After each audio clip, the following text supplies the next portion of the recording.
Then it was like a light went on in the room. Somebody shone a light in the room. And then about 2-3 seconds after that, Nelson Mandela walks in. It's the craziest thing that I've ever seen. I've never seen somebody with a presence like that. Where like they literally silenced the room before they even entered. And it was funny to watch these chiefs who were like real strong leaders just be awestruck in this guy's presence, right? So they're all tongue-tied. They're like, I'm Phil, you know, trying to introduce themselves. So I had a chance to go up to him and speak with him for a little bit, and I gave him this bundle of sage. You guys know what sage is? You probably smelled it in the room this morning when they were doing the smudge. So I gave him this bundle of sage, and it's wrapped in red and black cloth, and I said, this is a gift to symbolize friendship between our peoples. And he was interested, right? He was talking to me. He's like, so is this an indigenous tradition, or is this something that the Europeans introduced to you guys? And I said, no, it's indigenous. It's been used since time immemorial in North America. He was like, huh. And we started talking like that, chopping it up for 5-10 minutes. That was a big lesson for me in leadership, just that little exchange there. Why? Here's a guy who could literally have the President of the United States of America on the phone if he wanted to. He could have the CEOs of the biggest companies in the world taking his call. And yet, there I am, some little kid from the bush in northwestern Ontario, some nobody, and he's got all the time in the world for me, right? Wasn't in a rush, wasn't like, hey kid, thanks, all right, see you later, right? No. Looked me in the eye, spoke to me, took the time. It was a remarkable example of leadership. So he passed away a little over a year ago, right? I was listening on the radio. Nelson Mandela, dead. It's like, oh, that sucks. Well, what? Did it not suck? Yeah, it did. Oh, that's funny. Weird. So I was thinking to myself, that sucks, right? And then I was remembering earlier that day, I'd been at a gas station and some guy forgot to give me the right change, and I was like in this guy's face yelling at him practically, right? And I was like, Nelson Mandela, I am not. But it's good to have an example of somebody like that to demand of ourselves that we do better and that we be our fullest representation as a human being. So I thought I'd talk to you guys about him. Another big leader that was influential on me was this guy, Barack Obama. Everyone on Facebook, when I posted this photo, thought it was photoshopped. So, lesson one, if you're going to meet a famous person, for sure don't stand in front of a flat background. Put like a little perspective in it so it looks more real than this photo is. But it's actually a real photo. I had a chance to meet him in 2008 when he was campaigning against Hillary for the Democratic nomination, right? And I heard like a speech of his that he gave on Martin Luther King Day, so I decided to try and go down to South Dakota to meet him. And I was able to because one of my uncles was working for one of the tribes down there at the time, Cheyenne River Sioux Tribe. So I called him up, I was like, hey uncle, can you get me into this meeting? He's like, I don't know, but come down and we'll work it out. So I drove down, it's about 14 hours from where I live, so it was quite a drive. Well, maybe more like 12. Still a pretty good trek. So we get there, and it's just like in the movies, right? Like Secret Service guys, shades, earpiece, German Shepherd on a leash, everywhere, right? Like tight security everywhere.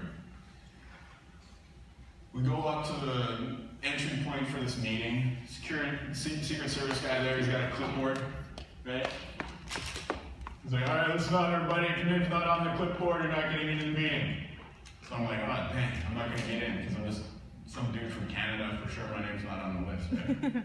So he's standing there like this. My uncle's real slick though, he could like sidle up next to him, he's like, oh yeah, that's him right there. Yeah, Buddy Knife. That's Buddy Knife. Secret Service guy was, your Buddy Knife? I was like, didn't want to lie. Yeah. So we got get in. So we got into the meeting, right? And it was amazing to see, you know, because the tribal leaders in South Dakota, they're super skeptical of any federal politician, right? Because people have been coming from Washington, D.C. to their state and lying to them for the past 150 years, basically, right? So this new guy comes in from Washington, basically, and they're super skeptical. All the tribal leaders are like this at the beginning of the meeting, like leaning back, arms crossed, not listening to him. But I watched him from the back of the room. He spoke very briefly, 5-10 minutes. And it was like watching Star Wars, you know, that Jedi mind tricks thing from Star Wars? These aren't the droids you're looking for. Right? Is that pop culture reference too old? Remember Clone Wars? No.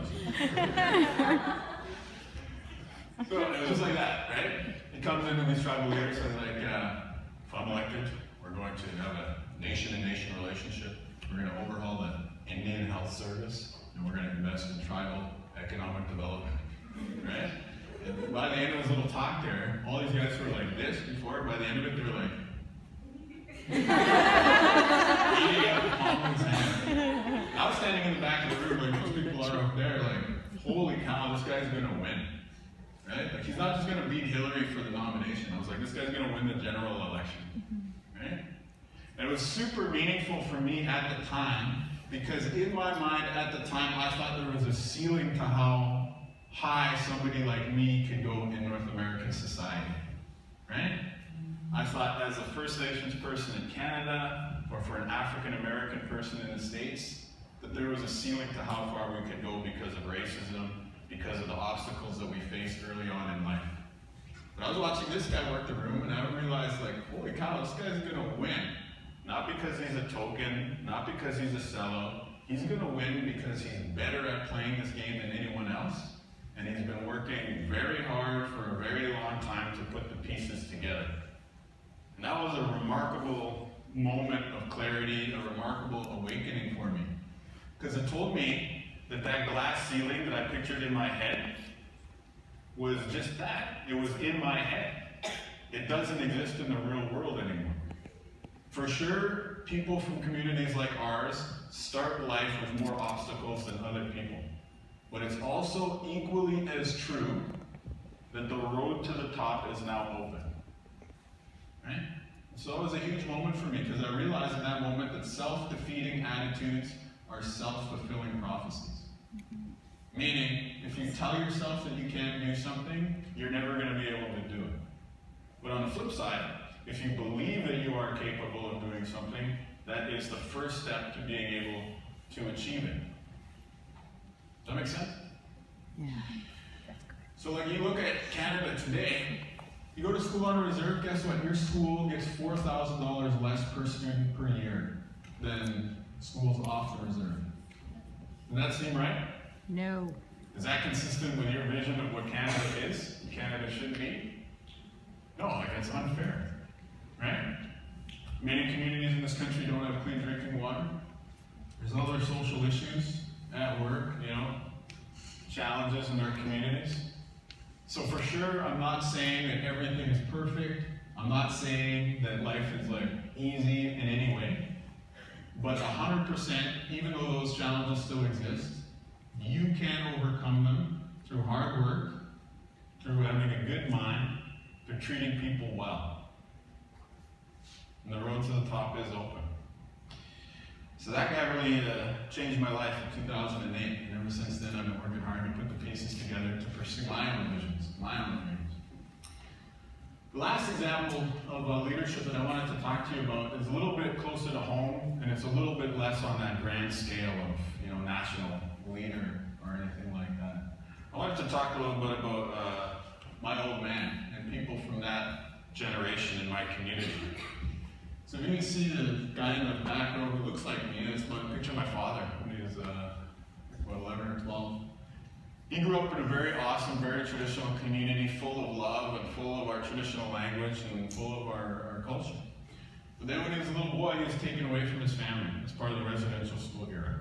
So who here learned about residential schools in school? In school? Yeah. Not bad. Not in school. Could be better. Hand for the teachers in the crowd. So real quick, like the residential school era was something where it was the law of the land for more than 100 years. Every Native child was supposed to be taken away from their families, put in these church-run, government-sponsored schools. And a lot of them were subject to some very terrible things, including my father. And I realized that this is not something confined just to the Indigenous community. I was told last night about how there was a group home here in the area where a lot of African Nova Scotian kids went to in the past, and they were subjected to a very similar experience. So I realized that this is not just something that our community experienced, but it was something that very much dominated our life. So the big impact of it really started to hit home, in the mid-2000s when these stories started to come out into the public sphere and started to be spoken about in the media and in the news. It's a photo of my father later on in life telling my son at the site of his old residential school, yeah, there were little guys here just like you. And they came here when they were your age. They didn't get to see their mommy and daddy. So you ask yourself, what would happen to my neighborhood if all the kids disappeared? Right? Or what would happen to those kids if they didn't have mom and dad with them? Never mind the abuse and the horror stories and all that. Even that right there should give you pause and help you to appreciate the severity of what happened in that era. In spite of this, though he was damaged for many years, at the end of his life, my father went on a remarkable journey of reconciliation. So that in the last year of his life, he adopted the Archbishop of Winnipeg as his brother. This is a photo from the adoption ceremony.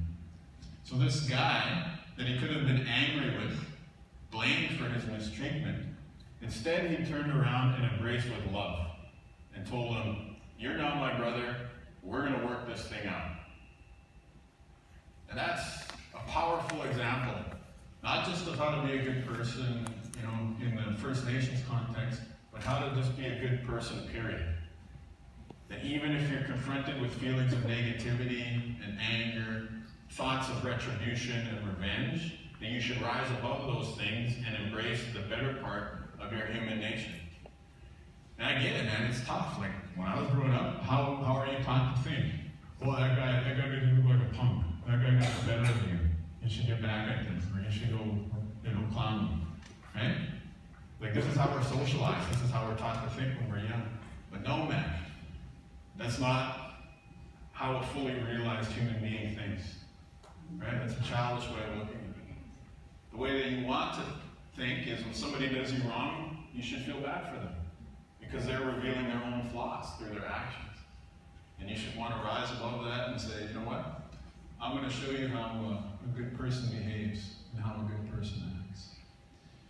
So to me, this is a real powerful example of leadership and an example for how we can be leaders, not on the big national grand level of prime ministers and presidents and stuff like that, but how just on a very small scale, one person to one person, we can show leadership and we can become a powerful example for good in our families, good in our communities, our neighborhoods, good for the rest of our country as well.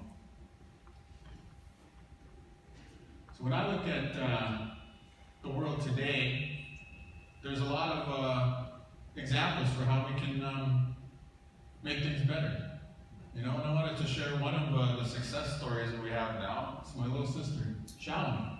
We took that photo when she got her master's degree from Harvard University a couple of years back. And this spring, she's getting her PhD from Harvard. So she's getting the highest degree possible from the best university in the world.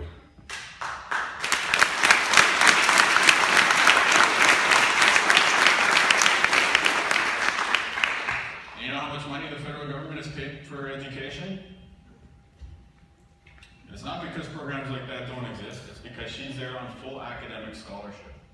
So when she finished her degree at University of Toronto, Columbia University and Harvard were in a bidding war to get her to come to their campus. Right? So it's fair to say that she's the brightest at her age in her field in the whole world. Right? And she's a little native kid from the bush, from the middle of nowhere in northwestern Ontario. Right? So she did it, so can you. To which you guys should say, well, why didn't you? So we'll move on. But it was dope, to see her go from the little house on the res to the apartment in the city, and then boom, she was off on her own and just crushing it at every level, right? And it's even more meaningful for me to think back a generation ago, what was education then? Education was a tool of oppression being used to hold us down. Today, education is the tool of empowerment that we are using to lift ourselves up.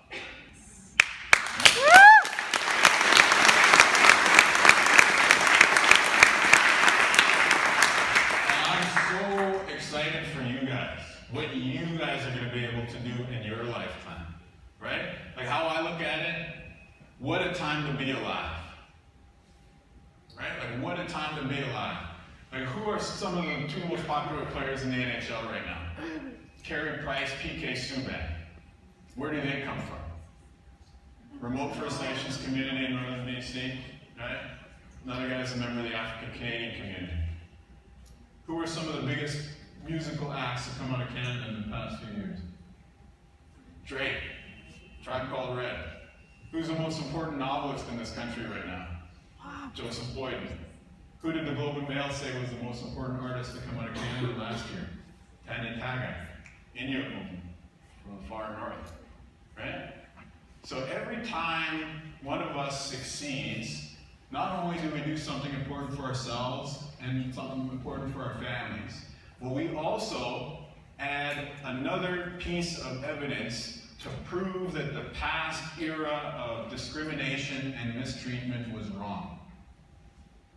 By each of us reaching our full potential, we show how the past era was a mistake. So for me, as long as you can find success in a way that is respectful of your community and culture, then to me, success is the best form of reconciliation. Because we talk about reconciliation in this country, reconciliation between communities that were in conflict before, reconciliation between, indigenous people and government, reconciliation between, our dreams and reality. Well, what is the meaningful form of reconciliation? To me, it can't be something up here and, pie in the sky. It's got to be something real and something tangible. So how can you make reconciliation a reality? Go out, fulfill your dreams, pursue your passions, and make them a reality as best as you can. Right? And then when you are successful, care enough about your community to come back and give back. Right? So that's the dream that I have for all of you guys. And the fact that it's possible today for any one of us to go out and achieve in the upper echelons of society fills me with so much hope, fills me with so much inspiration that I'm just so excited for all of you guys. So do you guys believe that? Yeah. Who's coming with me?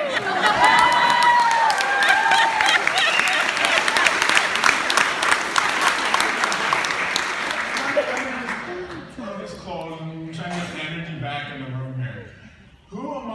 Do you guys believe that you can become the Prime Minister of this country? Oh, yeah.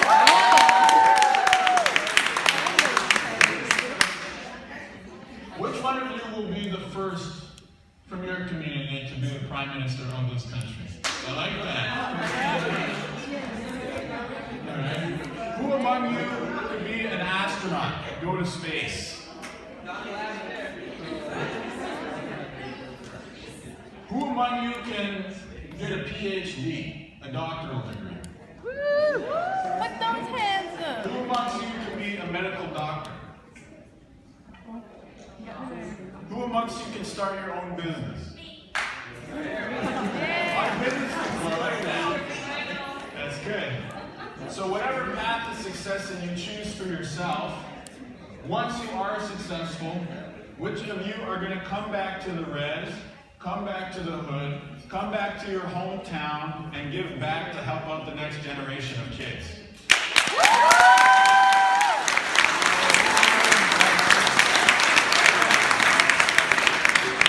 Well, with that, I'd like to say, as we say out here, Walaliyuk. Thank you guys very much for listening to me.